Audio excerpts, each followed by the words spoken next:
بسم اللہ الرحمن الرحیم۔ آج کی ہماری نشست عرب کے حالات کے متعلق ہوگی۔ ہم نے عرب کا سیاسی جغرافیہ پڑھ لیا تھا۔ جی کر صاحب چلیں ٹھیک ہے، بس آج ہم نے جغرافیہ عرب کا پڑھ لیا تھا۔ آج ہم کوشش کریں گے عرب کے حالات کو دیکھنے کی، اور بالخصوص جس وقت نبی مکرم صلی اللہ علیہ وآلہ وسلم اس دنیا میں تشریف لائے اس وقت عرب کے کیا حالات تھے، ان کے مذہبی حالات کیا تھے، سیاسی حالات کیا تھے، اور معاشرتی حالات کیا تھے۔ ان تین چیزوں پر ہم آج نظر دوڑائیں گے انشاءاللہ۔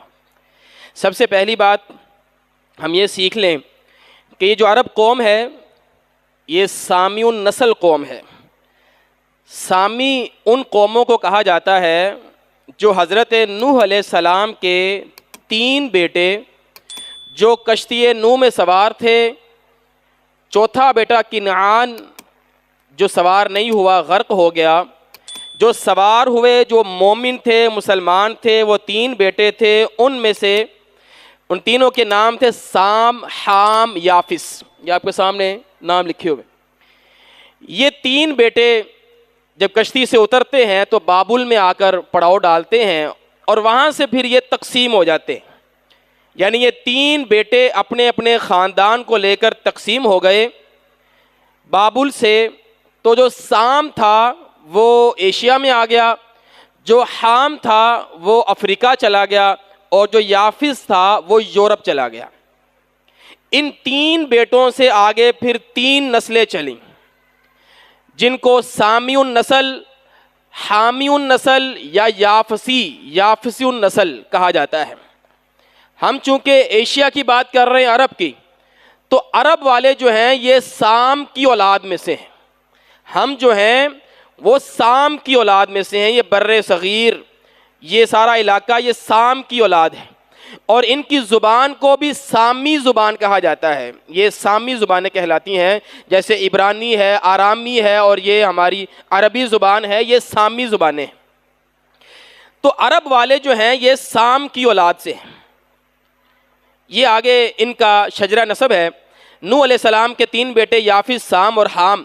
سام کی آگے جو اولاد ہے ارم، عاد، سمود، اسی طرح یہ ان فلاح کے نسل میں سے سیدنا ابراہیم علیہ السلام آتے ہیں، اور آگے ابراہیم علیہ السلام سے آپ کے علم میں ہے مکہ بھی آباد ہوا اور فلسطین بھی آباد ہوا۔ تو یہ سام کی اولاد ہیں۔ سام کی اولاد گندمی رنگ کی ہوتی ہے، سیاہ بالوں والے ہوتے ہیں، کالے رنگ کی ان کی آنکھیں ہوتی ہیں۔ اور جو حام ہے اس کی اولاد کالے رنگ کی ہوتی ہے، گنگریالے بالوں والی ہوتی ہے، جیسے حبشی ہوتے ہیں، سفید دانت ہوتے ہیں۔ اور جو یافس ہے یہ یورپ کے اندر رہنے والے، گورا رنگ، پیلے دانت اور براؤن بال۔ ابھی وہ میں تصویر نہیں لے کر آیا۔ جب آپ تینوں کو اکٹھا رکھتے ہیں تو آپ آرام سے فرق کر سکتے ہیں، یہ سامی ہے، یہ حام کا ہے، اور یہ یافس کا ہے۔ تو یہ 3 بیٹوں کی آگے 3 نسلیں چلی ہیں۔ عرب والے سام میں سے ہیں۔ ان عرب کی آگے 3 تقسیمیں کی جاتی ہیں۔ سب سے پہلے جو عرب لوگ تھے ان کو عرب بائدہ کہا جاتا ہے۔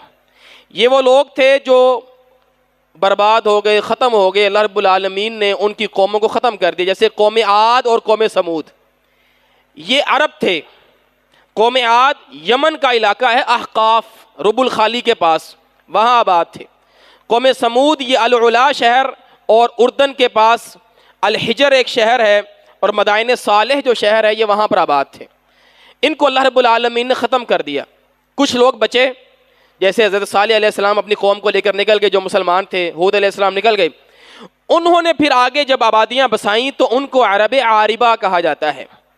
جو بائدہ سے بچ گئے، دوبارہ سے انہوں نے آبادیاں کی، ان کو عرب بائدہ کہا جاتا ہے۔ اس کے بعد آتے ہیں عرب مستعربہ۔ عرب مستعربہ وہ لوگ ہیں جو عرب نہیں تھے لیکن عرب میں آ کر مکین بن گئے، ٹھکانہ عرب بنا لیا، اور یہاں پر رہ کر عربی زبان سیکھی، عرب والوں کے ساتھ رہنے لگے، اور پھر عرب کے ہو کر رہ گئے، لیکن یہ عرب کی نسل نہیں ہے، عرب کے باشندے نہیں ہیں۔ اس کی بڑی مثال ہے حضرت اسماعیل علیہ السلام۔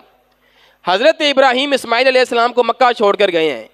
اسماعیل علیہ السلام عربی نہیں ہے، آپ تو عراق میں پیدا ہوئے، حضرت ابراہیم علیہ السلام عراق کے ہیں، اور پھر فلسطین آئے۔ اسماعیل علیہ السلام کی پیدائش جو ہے وہ فلسطین میں ہوئی ہے، تو یہ عرب نہیں ہے، لیکن مکہ میں آ گئے۔ پھر وہاں سے ایک قبیلہ گزر رہا تھا بنو جرہم، اس قبیلے نے مکہ میں پڑاؤ ڈالا۔ وہ جو بنو جرہم تھا وہ عرب عاربہ میں سے تھا، عاربہ میں سے۔ حضرت اسماعیل علیہ السلام ان کے ساتھ رہنے لگے۔ اسماعیل علیہ السلام جب جوان ہوئے، ان کی شادی ہوئی اس بنو جرہم کے اندر، بنو جرہم والوں کے ساتھ۔ تو اسماعیل علیہ السلام کی جو نسل ہے وہ مکس ہے عرب اور غیر عرب کے ساتھ، اس لیے ان کو مستعربہ کہا جاتا ہے، عرب مستعربہ کہا جاتا ہے۔ اس اعتبار سے اگر دیکھا جائے تو نبی مکرم صلی اللہ علیہ وآلہ وسلم کس تقسیم میں آئیں گے؟ عاربہ، بائدہ یا مستعربہ؟ مستعربہ میں آئیں گے، کیونکہ یہ اسماعیل علیہ السلام کی نسل سے اللہ کے رسول ہیں۔ تو یہ 3 تقسیمیں کی جاتی ہیں عرب کی، عرب بائدہ، مستعربہ، عرب عاربہ۔ آئیے اب دیکھتے ہیں عرب کے مذہبی حالات۔ عرب میں اس وقت 4 بڑے مذاہب تھے، ان میں سے بھی 3 بڑے تھے، ایک بہت تھوڑا تھا جو وہاں پر تھا، جیسے دین حنیف، یہ وہ لوگ ہیں جو حضرت ابراہیم علیہ السلام کی طرف اپنی نسبت کرتے تھے، خاص طور پر قریش مکہ والے۔ یہ کہتے تھے ہم حضرت ابراہیم علیہ السلام کے دین پر ہیں، کیونکہ یہ اسماعیل علیہ السلام کی آگے نسل چلتی جو ہے وہ تقریباً 200-250 سال کے قریب کا یہ وقت ہے۔ یہ حضرت ابراہیم علیہ السلام کی طرف اپنی نسبت کرتے ہیں، دین ابراہیمی پر تھے یہ، جو کہ حقیقی نہیں تھا، ان کا دعویٰ تھا۔ اسی طرح عرب میں کچھ یہود رہتے تھے، جیسے مدینہ کے اندر یہودی آباد تھے، خیبر میں آباد تھے۔ اسی طرح کچھ نصرانی تھے اور کچھ مجوس تھے، ہم ان کے آگے تفصیل دیکھیں گے۔ سب سے پہلے ہم دین حنیف کو دیکھتے ہیں، یہ کیسا مذہب تھا، یہ کیسے لوگ تھے، ان کے عقائد کیا تھے، ان کے اعمال کیا تھے۔ اہل مکہ، ان کے بارے میں اللہ رب العالمین بیان کرتے ہیں کہ ان کا اللہ کے بارے میں کیا عقیدہ تھا۔ سورۃ المؤمنون ہے، اللہ رب العالمین فرماتے قل، اے پیارے پیغمبر ان سے کہیے لمن الارض ومن فیہا ان کنتم تعلمون، اگر تمہیں علم ہے تو بتاؤ یہ زمین کس کی ہے، زمین کس نے بنائی ہے، اس کا مالک کون ہے، اور اس زمین کے اندر جو کچھ ہے کس کا ہے۔ سیقولون للہ، تو پیارے پیغمبر یہ مکہ والے آپ سے کہیں گے یہ اللہ نے بنائی ہے، یہ اللہ کی ہے۔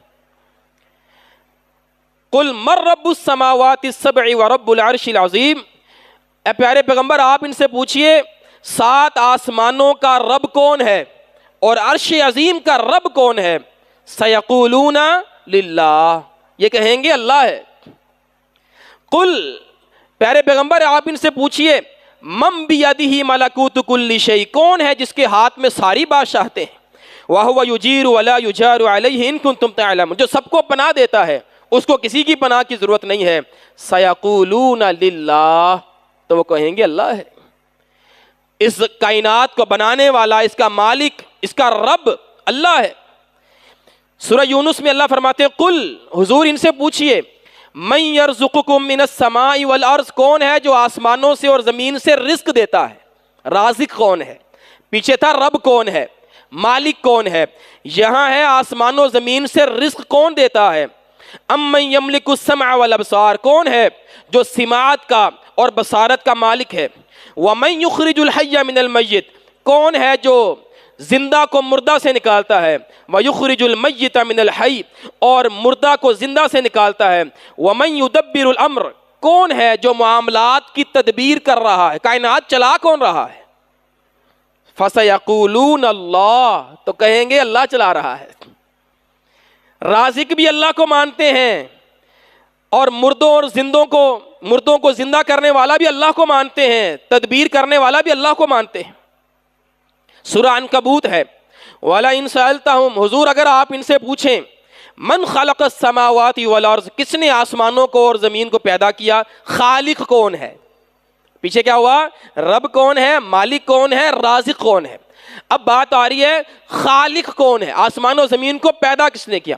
وَسَخَّرَ الشَّمْسَ وَالْقَمَرَ، آسمان میں جو سورج اور چاند ہے ان کو کس نے مسخر کیا ہوا ہے، اپنی ترتیب سے چل رہے ہیں، کس نے کیا ہے۔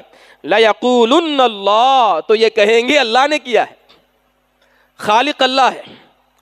وَلَئِن سَأَلْتَهُمْ، حضور اگر آپ ان سے پوچھیں من نزل من السماء ماء، کون ہے جو آسمان سے پانی اتارتا ہے، فَأَحْيَا بِهِ الْأَرْضَ مِن بَعْدِ مَوْتِهَا، اور پھر مردہ زمین کو زندہ کرتا ہے، لَيَقُولُنَّ اللَّهُ، تو یہ کہیں گے اللہ کرتا ہے.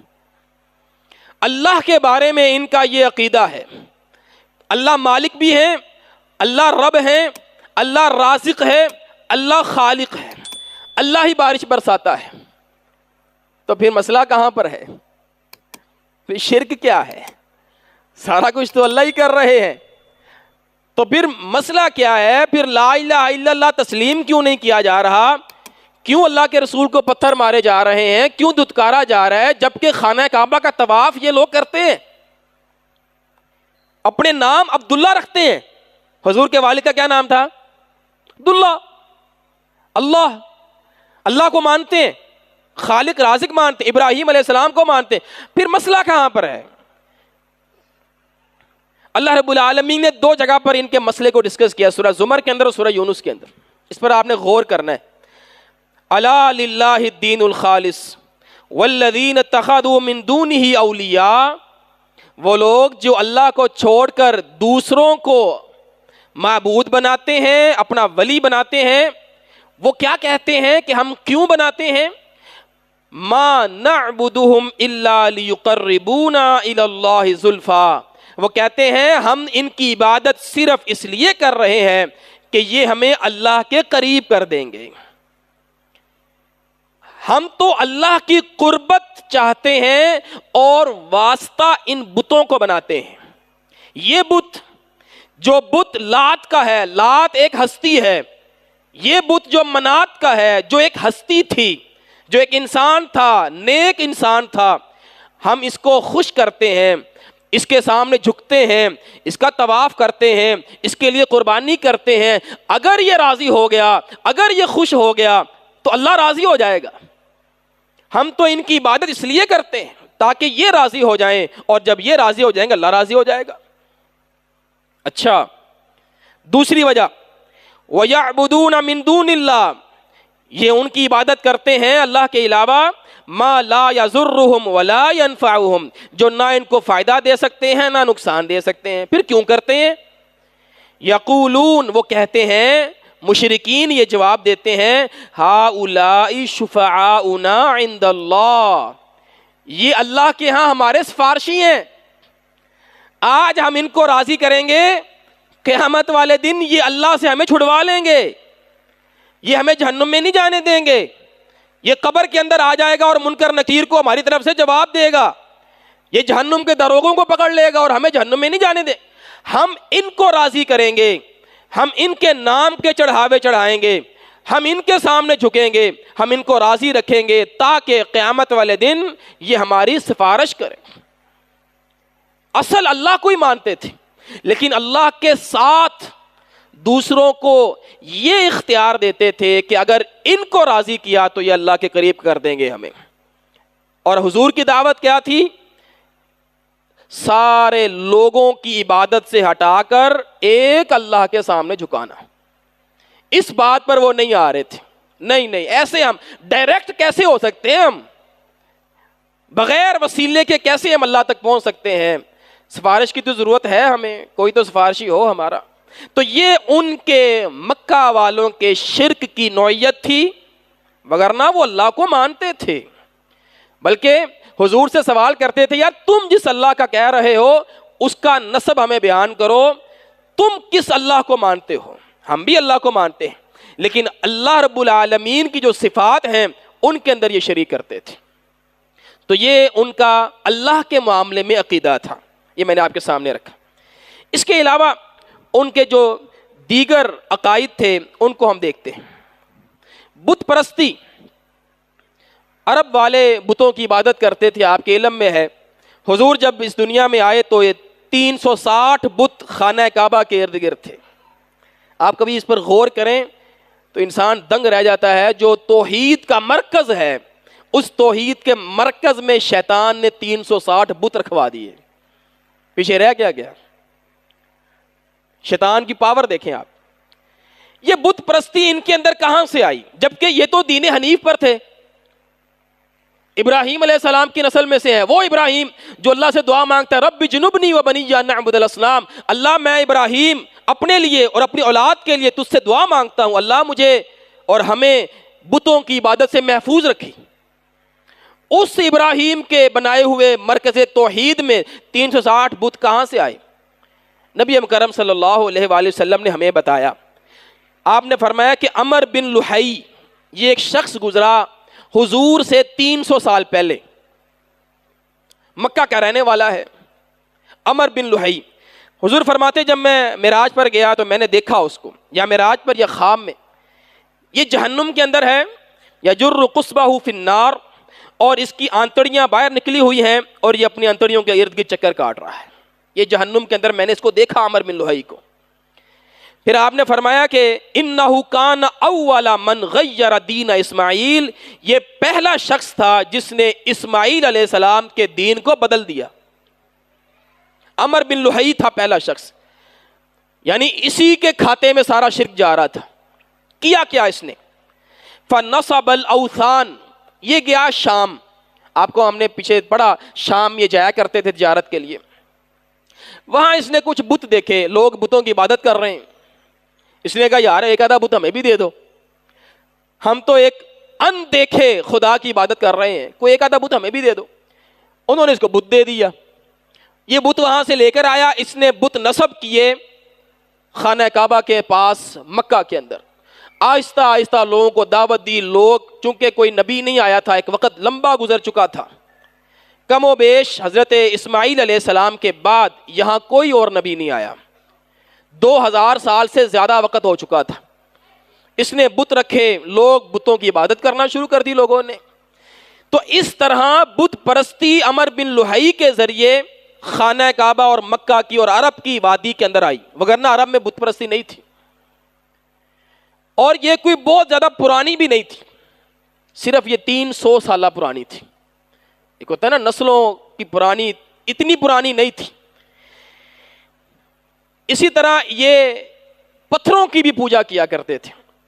ایک بات آپ ذہن میں رکھیں، ایک مسئلے کو آپ ذہن میں، جو مورتی ہوتی ہے نا، مورتی کی عبادت نہیں ہوتی. اس مورتی کے پیچھے ایک شخصیت ہوتی ہے جس کی عبادت ہوتی ہے. رام ایک شخص تھا جس کا بت ملتا ہے آپ کو، کرشن ایک شخص تھا، بدھا ایک شخص تھا جس کی عبادت کی جاتی ہے. قبر کی عبادت نہیں ہوتی، قبر والے کی عبادت ہوتی ہے. اسی طرح بتوں کی عبادت نہیں ہوتی تھی، بتوں جن شخصیت کے وہ بت ہیں ان کی عبادت ہوتی تھی. سورہ نوح کے اندر آپ نے پڑھا ود سوا یغوث یعوق نصر، 5 لوگ تھے نیک جن کے بت بنائے گئے اور قوم نوح ان کی عبادت کرتی تھی. وہ بتوں کی عبادت نہیں تھی، وہ ان 5 ہستیوں کی عبادت تھی جن کے بت بنائے گئے تھے. مثلا میں کوئی بت بناؤں اور کسی ہندو سے کہوں اس کو پوجو، اس کی عبادت کرو، کرے گا وہ نہیں کرے گا. اس کے ہر بت کی شخصیت ہے، خاص بت ہیں.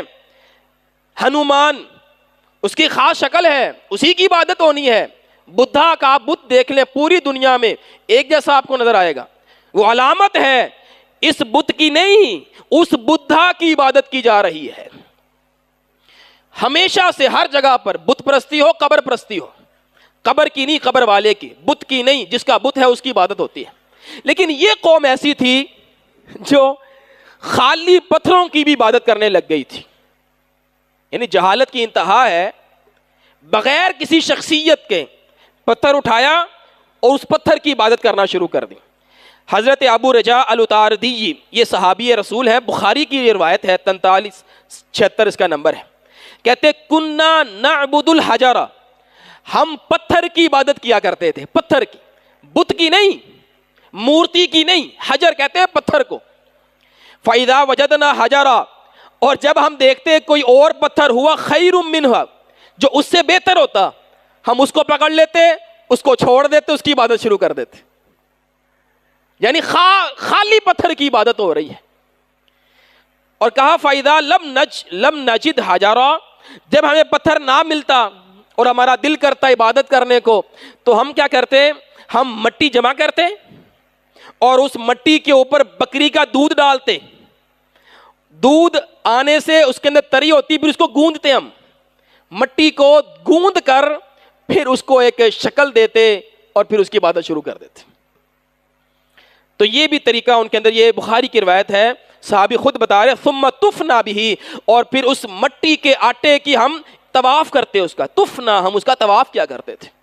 یہ بھی شرک کی صورت تھی ان کے اندر. اسی طرح شرک کی ایک صورت ان کے اندر یہ تھی، کچھ لوگ ستاروں میں یہ طاقت مانتے تھے کہ ستارہ بارش دیتا ہے. یہ روایت ہے صحیح بخاری میں، نبی مکرم صلی اللہ علیہ وآلہ وسلم جب حدیبیہ کا سفر میں تھے تو آپ نے ایک دفعہ بارش ہوئی سفر کے دوران، جب آپ صبح اٹھے تو آپ نے فرمایا کہ تمہیں پتہ ہے رات کو تمہارے رب نے کیا کہا؟ کیا فرمایا؟ اللہ اور اس کے رسول جانتے ہیں.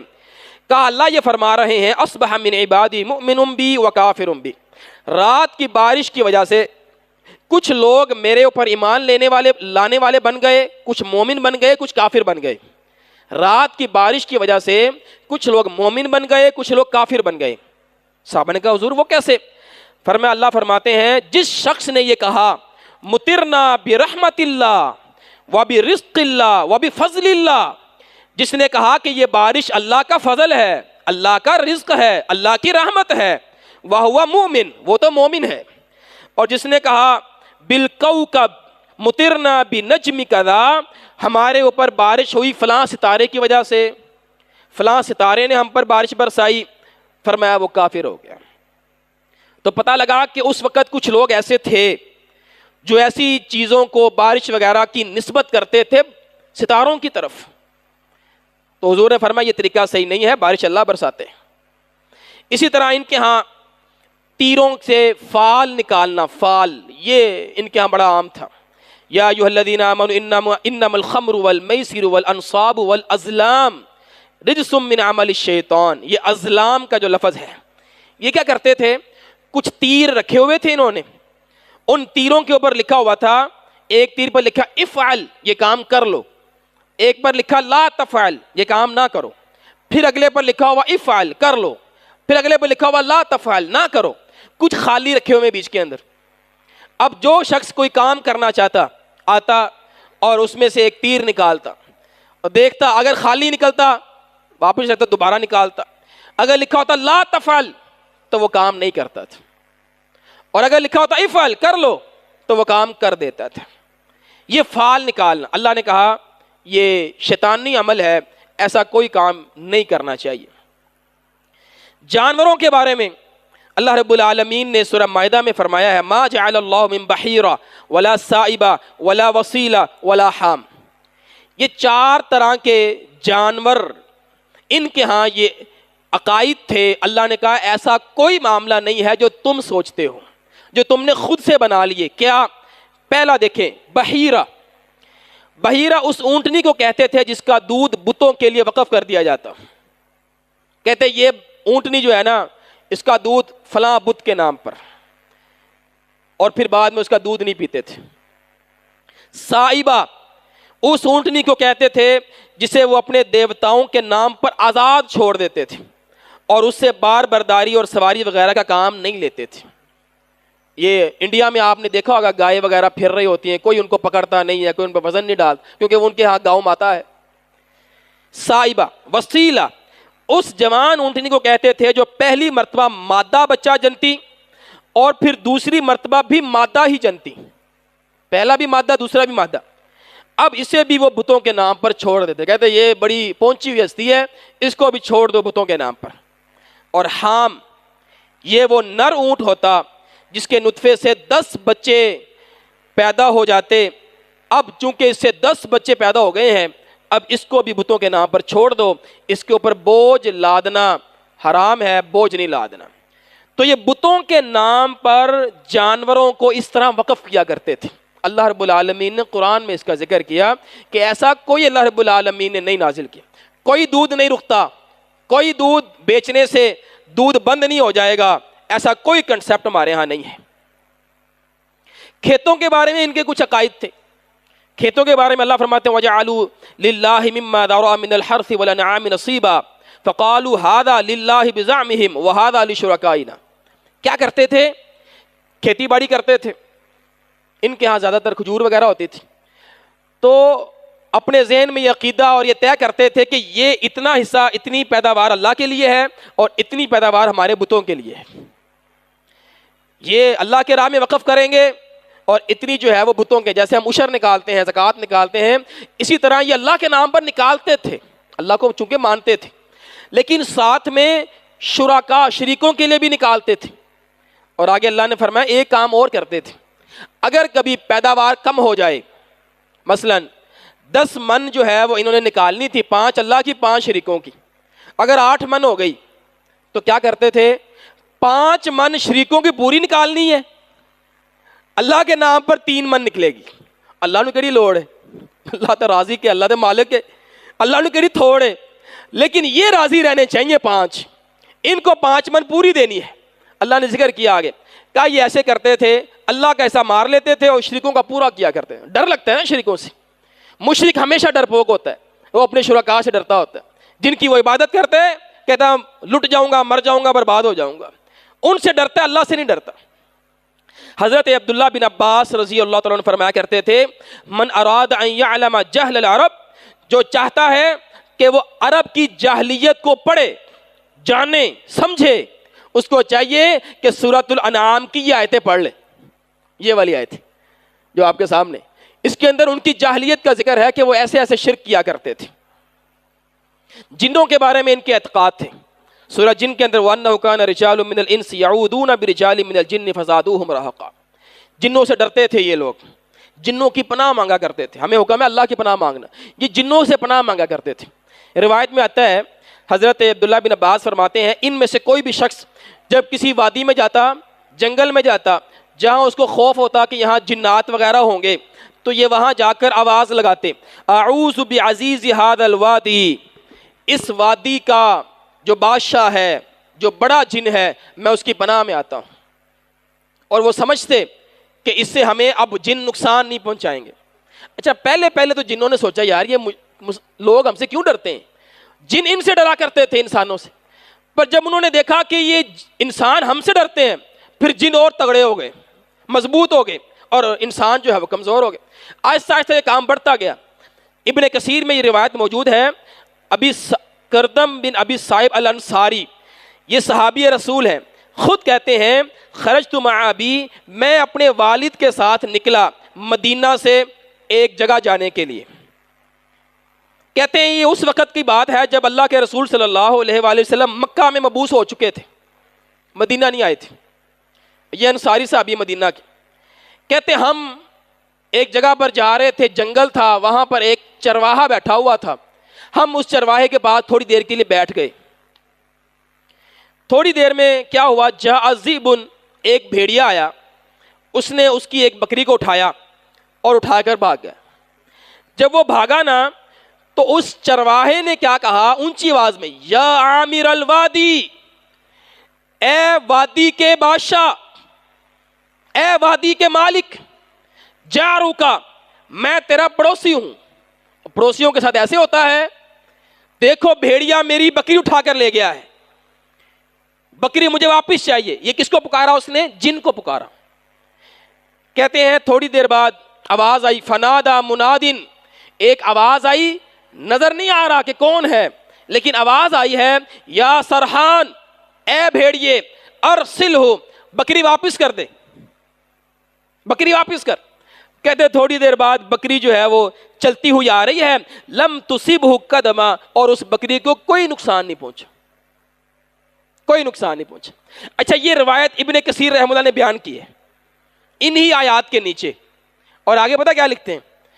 ابن کثیر خود لکھتے ہیں، فرماتے ہیں لگتا یہ ہے کہ وہ بھیڑیا بھی جن تھا جو اٹھا کر لے کر گیا، آواز دینے والا بھی جن تھا، یہ ساری جنوں کی چال تھی، اس طرح لوگوں کو ہم اپنے کنٹرول میں رکھیں گے۔ تو جب یہ ڈرنے لگے، وہ ان کو ڈرانے لگے۔ اسی طرح ان کے ہاں بدشگونی کا بڑا رواج تھا، کچھ مہینے بدشگون ہوتے ہیں، ان مہینوں میں شادی نہیں کرنی چاہیے، کچھ چیزیں بدشگون ہوتی ہیں۔ اللہ کے رسول نے فرمایا الطیرۃ شرکن، الطیرۃ شرکن، الطیرۃ شرکن۔ حضور نے 3 مرتبہ فرمایا بدشگونی کرنا شرک ہے، بدشگونی کرنا شرک ہے۔ کوئی چیز بدشگون نہیں ہوتی۔ گھر سے باہر نکلے، فلاں چیز کو دیکھ لیا، فلاں کالی بلی آ گئی، اب میں نے نہیں جانا، فرمایا یہ تو شرک ہے۔ اور پھر اللہ کے رسول نے فرمایا، مسند احمد میں روایت ہے، من ردتہ الطیرۃ من حاجہ، جو کسی کام کے لیے نکلا لیکن وہ کسی چیز کو دیکھ کر بدشگونی لے کر واپس آ گیا، اس نے کام نہ کیا، فقد اشرک، اس نے اللہ کے ساتھ شرک کیا۔ صحابہ نے پوچھا حضور اس کا پھر کفارہ کیا ہے، کیا کریں ہم، کفارہ کیا ہے اس کا؟ حضور نے فرمایا تم کہو اللہم لا خیر الا خیرک، اللہ کوئی خیر نہیں ہے، سارے خیر تیرے ہاتھ میں ہے۔ ولا طیر الا طیرک، اللہ کوئی بدشگونی نہیں ہے۔ ولا الہ غیرک، اللہ تیرے علاوہ کوئی الہ نہیں ہے۔ یہ بدشگونی نہیں لینی چاہیے۔ تو یہ بھی ان کے ہاں کام تھا۔ اسی طرح ان کے ہاں کہانت کا بڑا رواج تھا۔ کاہن کہتے ہیں، عراف کہتے ہیں، جو گم شدہ یا چوری شدہ چیز کی جگہ بتاتا ہے، تمہاری چوری ہوئی ہے، فلاں نے یہ چوری کی ہے، مجھے نظر آیا، تمہارے وہ انگوٹھے میں اس کی تصویر آ جائے گی۔ کچھ اسباب اور مقدمات سے بعض باتوں کے جاننے کا دعویٰ کرتا ہے، میں تمہیں بتاتا ہوں میچ کون جیتے گا، پاکستان جیتے گا، انڈیا جیتے گا۔ ایسی چیزیں، غیب کی خبریں، مستقبل کی خبریں، ایک ہے اسباب کے ساتھ، اس کی بات نہیں ہو رہی۔ موسم کے بارے میں بتانا کہ موسم آگے کیا آنے والا ہے، یہ وہ اسباب کے ساتھ ہوتا ہے۔ بغیر اسباب، جنوں سے مدد لے کر، شیطانوں سے مدد لے کر کہانت کرنا، اللہ کے رسول نے فرمایا من اتی عرافا، جو کسی عراف کے پاس آیا، فسألہ عن شیء، اور اس نے اس سے کچھ پوچھا، بتاؤ بھائی میرے بارے میں، میرا کاروبار کیسے چلے گا، میری آگے لائف کیسی ہوگی، اس نے پوچھا، اور پھر جو اس نے بتایا اس نے مان لیا، اور پھر اس کے مطابق اس نے عمل کرنا شروع کر دیا، اللہ کے رسول نے فرمایا لم تقبل لہ صلاۃ 40 لیلہ، اللہ 40 دن تک اس کی نماز قبول نہیں کرے گا، اس کی نماز قبول نہیں کرے گا۔ تو اسی طرح ہاتھ دکھانا، ہاتھ کی لکیریں دکھانا، کسی کو پامسٹ وغیرہ کے پاس جانا، یہ بالکل جائز نہیں ہے، اور یہ ان کے ہاں عام تھا۔ اچھا، یہ لوگ نماز پڑھتے تھے، نماز ان کے ہاں اللہ کے رسول کے آنے سے پہلے تھی۔ یہ روایت ہے فضائل الصحابہ کے اندر، حضرت ابو ذر غفاری رضی اللہ تعالیٰ عنہ، صحیح مسلم میں روایت ہے۔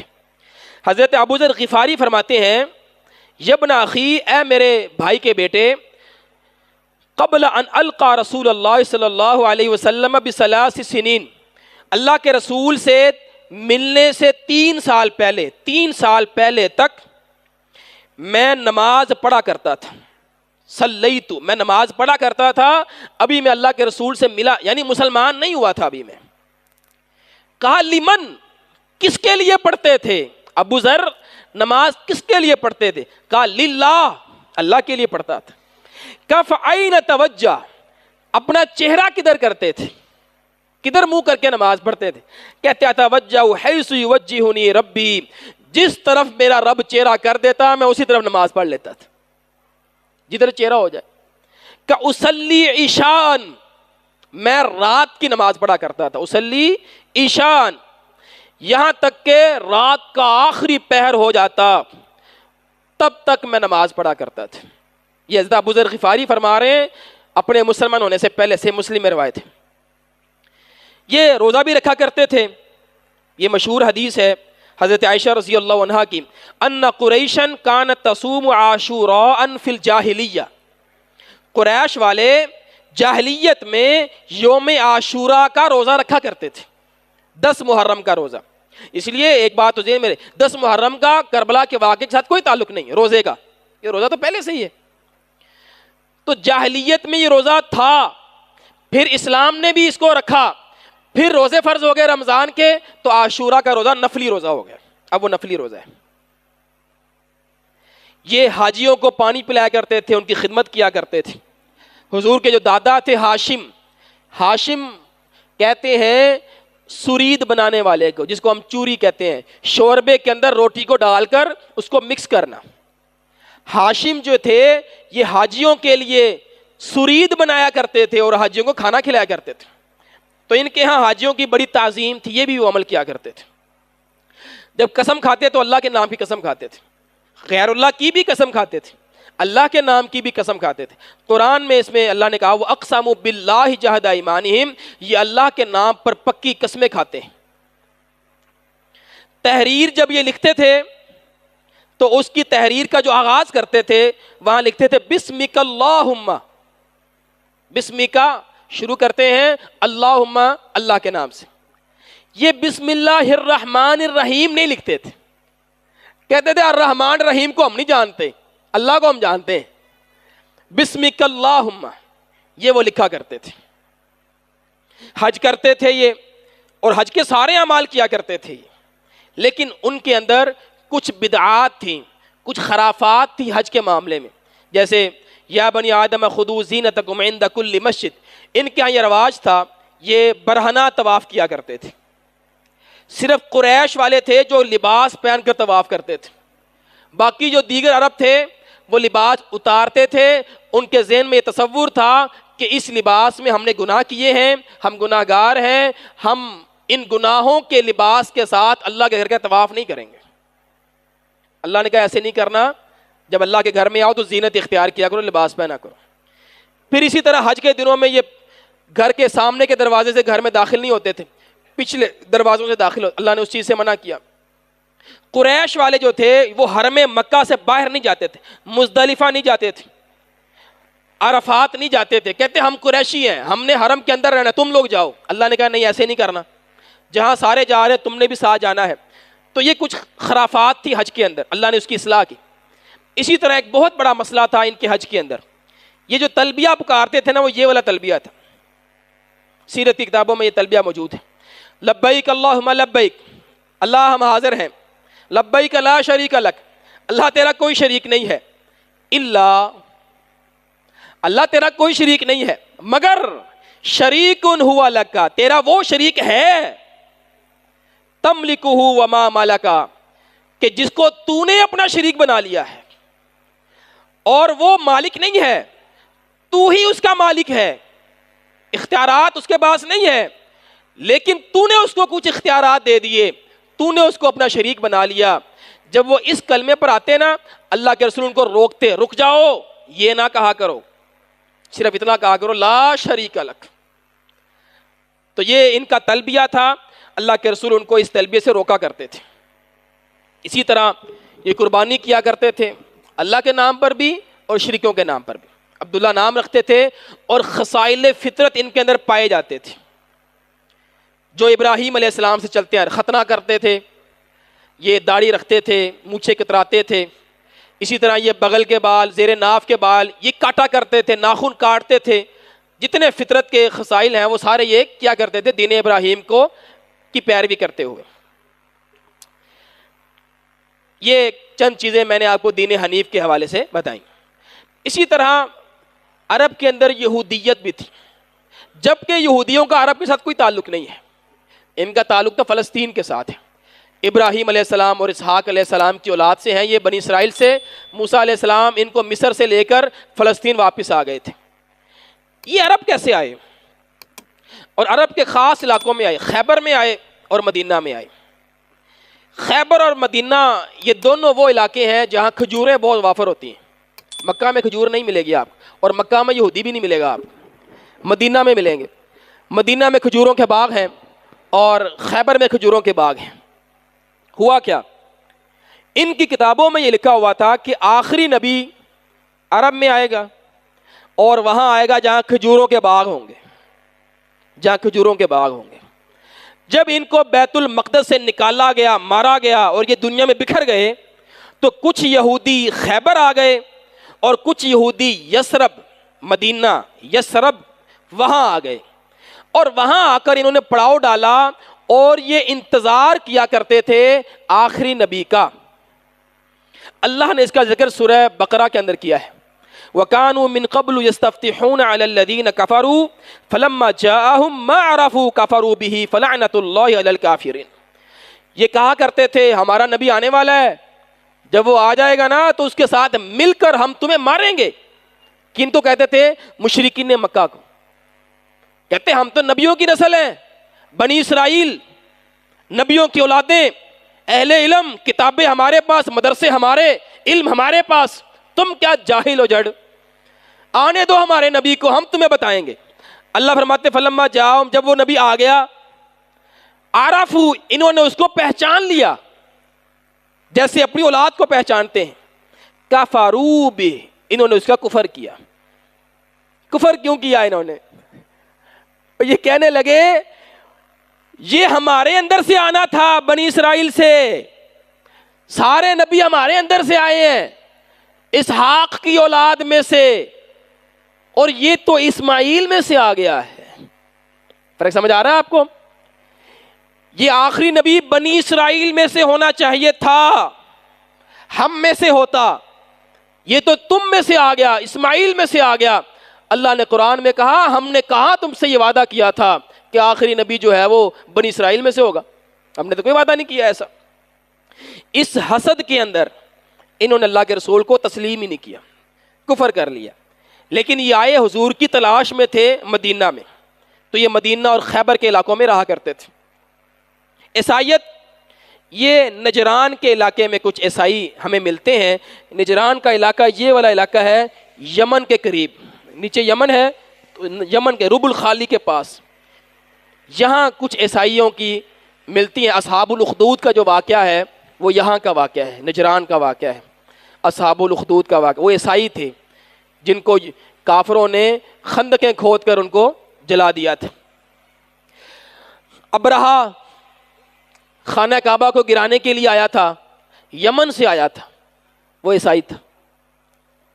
اسی طرح حضور سب سے پہلے جس شخص کے پاس گئے تھے، ورقہ بن نوفل، حضرت خدیجہ کے کزن جن کے پاس آپ کو لے کر گئی تھیں، ورقہ بن نوفل عیسائی عالم تھے اور صحیح والے عیسائی تھے، مواحد تھے، مشرک نہیں تھے۔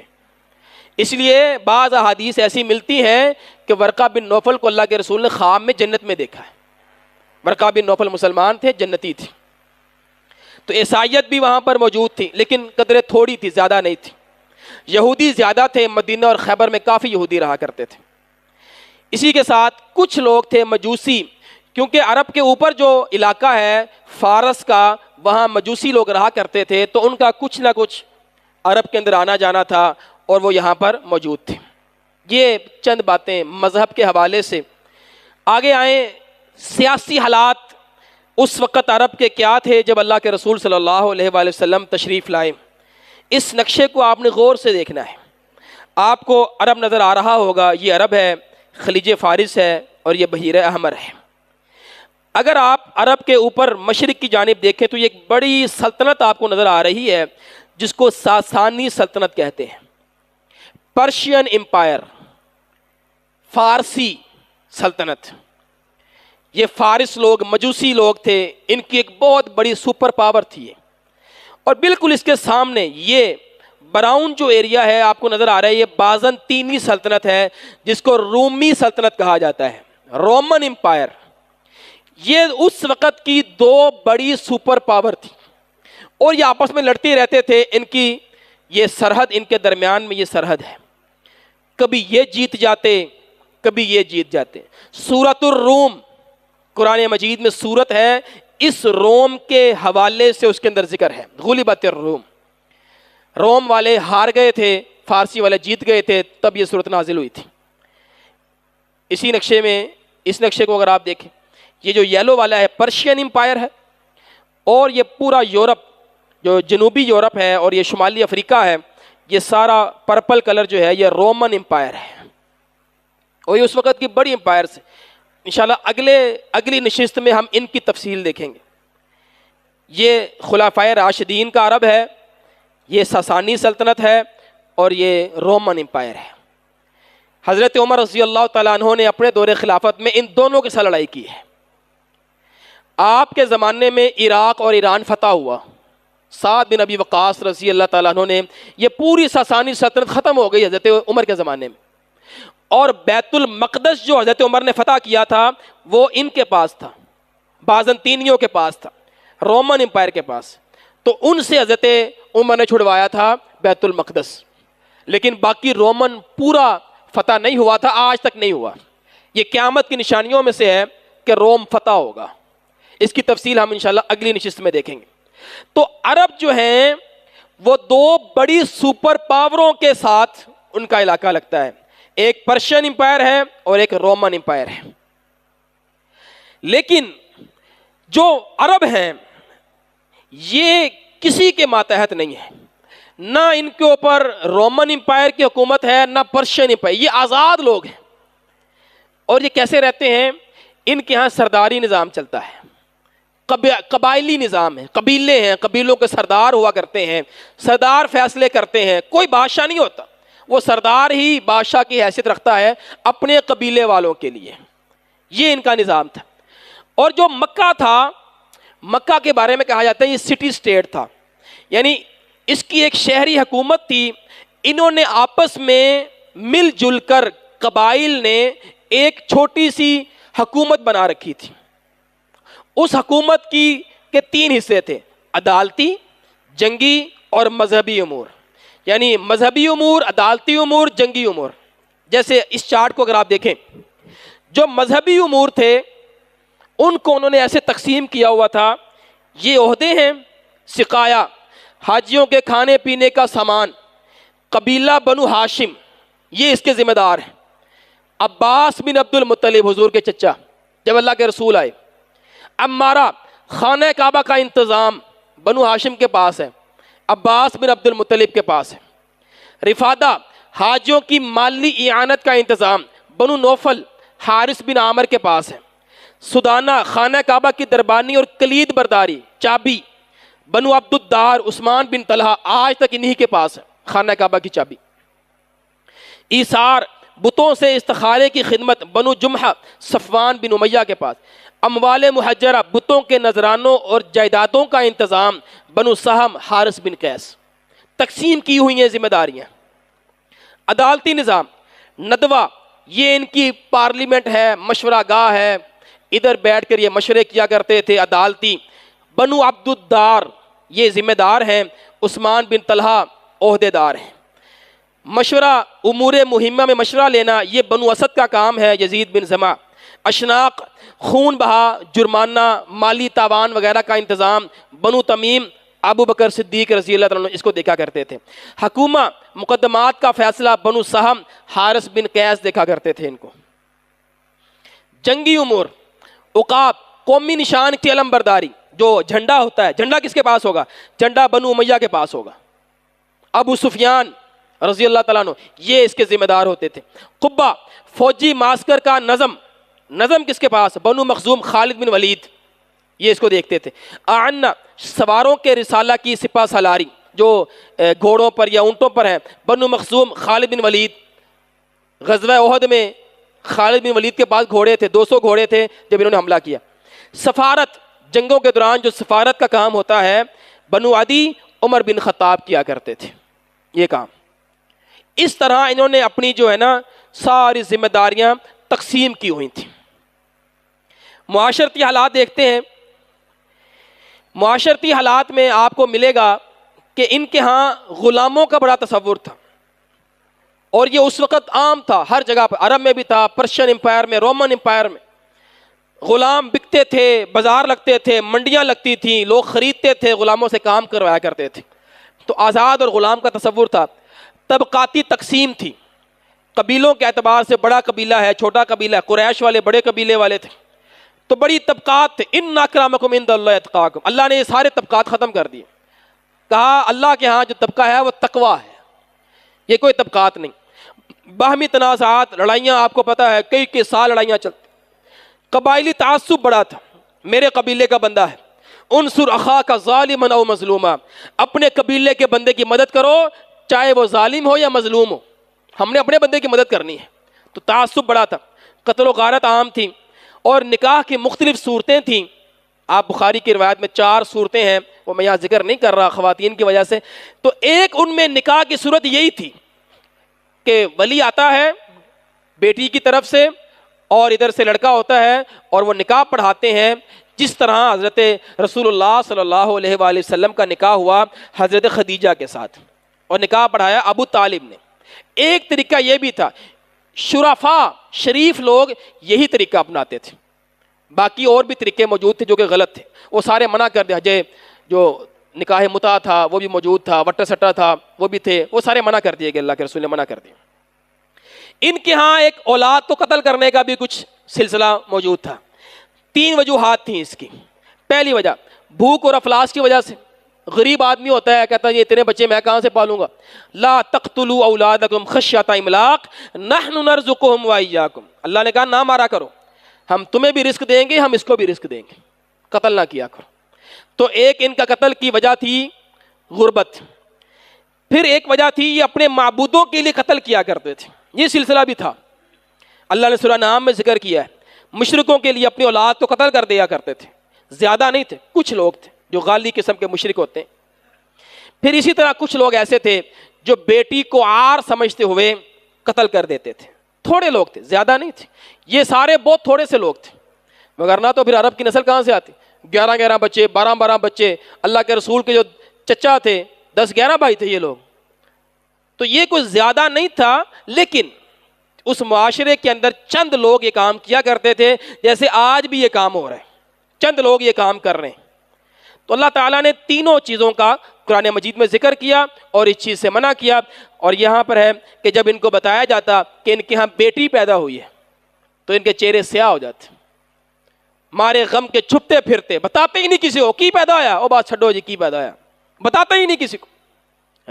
ہمارے استاد فیصل آباد کے مولانا عبدالعزیز بٹ صاحب جہاں جمعہ پڑھا کے گئے آپ کے پاس، کہنے لگے میرے گھر بیٹی پیدا ہوئی، میں مٹھائی لے کر گیا اپنے رشتہ داروں کے گھر میں، تو مجھے کہنے لگے کڑیاں دی مٹھائی کون دیندا ہے؟ عبدالعزیز یہ پہلی دفعہ دیکھا ہے تو کڑی دی مٹھائی لے کے آیا۔ کہتے میرے لیے تعجب تھا کہ یہ مسلمانوں کے علاقے ہیں، یہ مسلمان ہیں جہاں یہ پوچھا جاتا ہے کہ بیٹی کی مٹھائی لے کر آئے ہو تم، تو یہ بھی ان کے ہاں موجود تھا۔ اسی طرح 2 طرح کے معاشرے تھے وہاں پر، حضری اور بدوی۔ حضری کہتے ہیں وہ لوگ جو شہروں میں رہتے ہیں، کچے مکان ہوتے تھے ان کے، کچی اینٹوں کے گھر، یہ گھر بنایا کرتے تھے لیکن کچے گھر ہوتے تھے۔ جیسے یہ مکہ کا آپ کو ایک نقشہ آپ کے سامنے ہے، یہ خانہ کعبہ ہے، اور یہ تو مکہ شہری آبادی تھی، یہ 1928 کی تصویر ہے مکہ کی، یہ بلڈنگیں وغیرہ آپ کو نظر آ رہی ہیں۔ تو حضری لوگ ان کو کہتے تھے شہری لوگ۔ اسی طرح کچھ لوگ تھے بدوی، جن کو بدو کہتے، اعرابی کہا کرتے تھے، یہ خیمے لگا کے رہتے تھے، خانہ بدوش جسے ہم کہتے ہیں، جہاں پانی نظر آیا وہاں خیمہ لگا لیا، اونٹ ان کے پاس ہوتے تھے، ریوڑ ہوتے تھے، وہیں سے کھانا پینا انہوں نے کرنا، آج ادھر ہیں کل کہیں ہیں پرسوں کہیں ہیں۔ تو اعراب اللہ کے رسول صلی اللہ علیہ وآلہ وسلم کے صحابہ میں حضری بھی ہیں اور کچھ لوگ بدوی بھی ہیں، قرآن میں ان کا ذکر موجود ہے۔ حضور کا ایک دوست تھا اعرابی، صحابی تھا، وہ اعرابی تھا، وہ اللہ کے رسول کے لیے گاؤں سے سوغاتیں لے کر آیا کرتا تھا، کبھی کوئی چیز لے کر آنی، کبھی کوئی چیز لے کر آنی، اور حضور کو آ کر بڑا ہنسایا کرتا تھا، بڑا خوش کیا کرتا تھا۔ تو اعرابیوں کے ساتھ حضور کا بڑا اچھا تعلق تھا۔ ان کے ہاں کچھ خوبیاں تھیں جن کی وجہ سے اللہ تعالیٰ نے اس قوم کا انتخاب کیا۔ یہ بڑے مہمان نواز تھے، بہت زیادہ مہمان نواز تھے، جیسے میں نے آپ کو بتایا حاجیوں کی مہمان نوازی کیا کرتے تھے، اور کیوں نہ ہو، یہ کس کی نسل میں سے ہے؟ ابراہیم علیہ السلام کی، اور ابراہیم علیہ السلام کی مہمان نوازی کا ذکر اللہ نے قرآن میں کیا ہے۔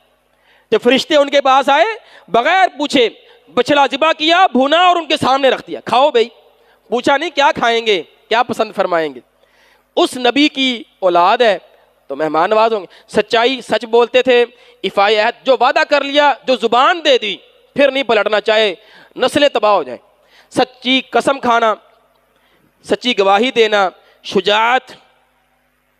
آخری بات، ان کے ہاں جو ان کی علمی حالت تھی بالکل فارغ تھے، عربوں پر جہالت اور ضلالت کا غلبہ تھا، اس کے باوجود ان کے جو علم کے اظہار تھے وہ ان چند صورتوں کے یہ اندر ہوا کرتے تھے۔ جیسے شعر، شاعری ان کے ہاں بڑی عام تھی، لکھنا پڑھنا نہیں تھا ان کے ہاں، لیکن تخیلات اور الفاظ کو جوڑنا اور شعر بنانا اس میں تو یہ بڑے ہی ماہر تھے۔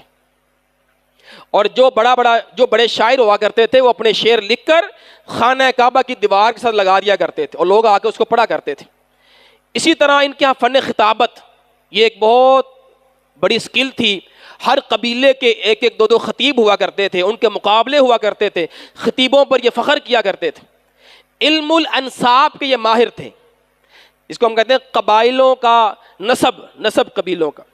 ابو بکر کس کا بیٹا ہے، وہ کس کے بیٹے تھے، وہ کس کے بیٹے تھے، وہ کس کے بیٹے تھے. یہ جو نسب ہے نا ان کے ہاں بڑا عام تھا. ہمارے ہاں تو بالکل نہیں ہے، قبیلوں میں ہوتا ہے کس کا بیٹا ہے، کون سے خاندان سے ہے، تیرے ابے دا کی نام، تیرے دادے دا کی نام، کتوں آئے سی. تو ان کے ہاں علم الانساب کے ماہر ابو بکر رضی اللہ تعالیٰ عنہ تھے، بڑے ماہر تھے علم الانساب. اسی طرح مٹی سونگ کر یا پودے کی مہک سے پانی کا سراغ لگا لیا کرتے تھے، اتنے پانی ہے گا تھلے. یہ ان کے ہاں مار ضرورت ایجاد کی ماں ہوتی ہے نا، تو جب ان کو ضرورت پڑتی تھی، یہ پانی کی بڑی ان کو قلت تھی. اس علم کو ریافہ کہتے ہیں. ستاروں کی مدد سے صحرا میں راستہ تلاش کرنا، یہ بڑا آرام سے ان کو آتا تھا. کئی کئی 100 کلومیٹر کا صحرا کا راستہ ستاروں سے طے کیا کرتے تھے، لوکیشن نہیں لگایا کرتے تھے. یہ ان کے ہاں ان کی مہارت تھی. علم قیافہ میں بڑی مہارت تھی. چہرہ دیکھ کر پہچانتے تھے لوگوں کو، کس نسل سے ہوگا، کیسا شخص ہے. اللہ کے رسول صلی اللہ علیہ وسلم کے منہ بولے بیٹے حضرت زید بن حارثہ اور ان کے بیٹے اسامہ بن زید دونوں سوئے ہوئے تھے، منہ پر چادر لی ہوئی ہے، پاؤں باہر ہے. باپ بیٹا سوئے ہوئے ہیں، پاؤں دونوں کے باہر ہے. ایک قیافہ شناس وہاں سے گزری، اللہ کے رسول موجود تھے. اس نے پاؤں دیکھے، پاؤں دیکھے کہنے لگی یہ دونوں پاؤں باپ بیٹے کے، یہ پاؤں باپ بیٹے کے. اللہ کے رسول بڑے خوش ہوئے، فرمایا تو نے صحیح کہا، اسامہ اور زید کے پاؤں ہیں. تو ان کے ہاں اس کی بڑی مہارت تھی، یہ دیکھ لیا کرتے تھے. امام شافعی رحمہ اللہ ایک دفعہ سفر میں جا رہے تھے، ان کے ساتھ ایک شاگرد تھا. راستے میں پڑاؤ کرنا پڑا ان کو ایک جگہ پر. ایک شخص ان کو ملا راستے میں. حضرت امام شافعی نے اس شخص کو دیکھا تو کہنے لگے یہ شخص ٹھیک نہیں ہے، بندہ ٹھیک نہیں ہے. جب قریب آیا تو بڑے پیار سے ملا. وہ حضرت کدھر آ رہے ہیں، آئیں میرے گھر آ جائیں. وہ گھر لے گیا، کھانا لے کر آیا، پانی لے کر آیا، بستر لگایا. شاگرد کہتا ہے استاد محترم آپ کہتے تھے بندہ ٹھیک نہیں ہے، یہ تو ہماری مہمان نوازی کر رہا ہے. کہتے یار سمجھ نہیں آ رہی، جو میرا علم ہے میری مہارت ہے وہ یہ بتا رہی بندہ ٹھیک نہیں ہے، پر رویہ اس کا الٹ ہے. چل دیکھتے ہیں. صبح رات گزری، کھانا پینا کھایا، صبح ناشتہ کیا. جب نکلنے لگے نا تو امام صاحب کہنے لگے السلام علیکم ہم چلتے ہیں. کہتا کدھر؟ جو کھانا کھایا ہے، رات ٹھہرے ہو، رات کا کھانا کھایا، صبح کا کھانا کھایا، پیسے دو. امام شافعی نے اپنے شاگرد کی طرف دیکھا، ہاں 10 میں تن کی کیا سی، بندہ ٹھیک نہیں ہے. تو ان کے ہاں اس چیز کی بڑی مہارت تھی. مریضوں کا علاج ورد، منتر، دم، جڑی بوٹیوں سے یہ کیا کرتے تھے. اسی طرح حجامہ، آپ کے علم میں حضور حجامہ کروایا کرتے تھے. حجامہ ان کے ہاں عام تھا. اسی طرح داغنا، لوہے کو گرم کر کے زخم کے اوپر لگانا، داغنا علاج کا طریقہ، یہ بھی ان کے ہاں عام تھا. اور لکھنا پڑھنا ان کے پاس نہ ہونے کے برابر تھا، بہت تھوڑا تھا. لکھنے کو ویسے آر سمجھتے تھے. ان کو اپنے حافظے پر اتنا اعتماد تھا، کہتے تھے لکھنے والے کا حافظہ کمزور ہوتا ہے. اس لیے جب سے آپ کے اور میرے پاس موبائل آیا ہے اور اس میں ہم نے کانٹیکٹ نام لکھ کر نمبر سیو کرنے شروع کیے، ہمیں نمبر یاد نہیں رہتے. ہم نمبر یاد ہی نہیں کرتے. پہلے ہمیں نمبر یاد ہوتے تھے. تو لکھنے والا ذہن استعمال نہیں کرتا. ان کے ہاں معیوب تھا، یہ اپنے حافظے پر فخر کیا کرتے تھے، ہمیں یاد ہے، ہمیں لکھنے کی ضرورت نہیں ہے. اس لیے یہ لکھا نہیں کرتے تھے، لکھنے کا رواج ان کے ہاں نہیں تھا. یہ چند باتیں ہم نے معاشرتی حوالے سے، سیاسی حوالے سے اور مذہبی حوالے سے، عرب کے حوالے سے کی ہیں. اگلی دفعہ انشاءاللہ ہم جو اس وقت دیگر اقوام موجود تھیں ان کے حالات پڑھیں گے. وآخر دعوانا ان الحمد للہ رب العالمین.